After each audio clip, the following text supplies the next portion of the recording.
का काम बार करते कि मैं काशी नगरी में शुगर चलाऊं। तू बोलते खर्चा छापता लगा तेरा सुगरे मत इच्छा आई नीक आदमी बुझाया तब बढ़िया मिलते सूप मिलते दगड़ा मिलते। ठीक है भैया, हाँ ले जाओ मेरी माँ को, लाश जलाओ। ठीक है भैया आइया आई ले सुबह का मारी आमना आइया को भी सुबह में रोए के चाहिए। रुदल भैया, अरे समय इंसान को कहाँ ले जाएगा कोई ठिकाना नहीं होता। हे हो भैया सदाल साहिबी कौन है रुदल भैया हो करो सदा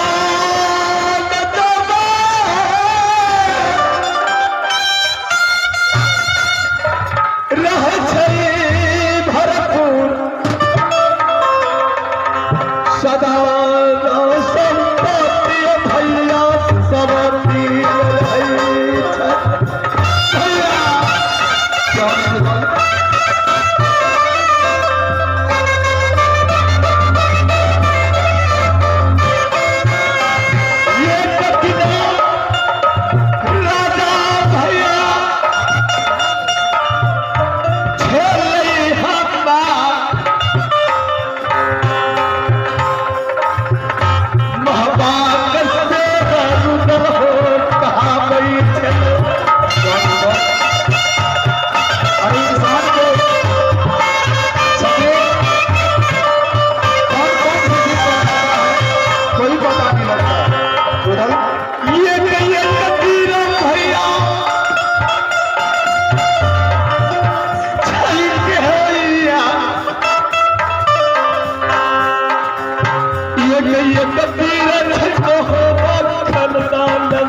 रुदल आज से दोनों भाई की अलग अलग ड्यूटी हो गए।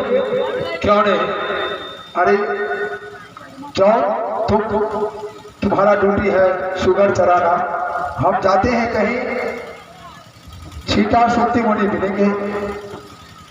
जब तक पैसे का इंतजाम नहीं हो जाता उतने देर हम इस काशी घाट में हरिडोम के पास ड्यूटी करेंगे। रुदल तुम्हें मैं समझाता हूँ, तुम हरिडोम से गुस्सा मत करना। जब तक उसका पैसा नहीं हम वापस कर देते। अरे दिन तो भैया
बाबा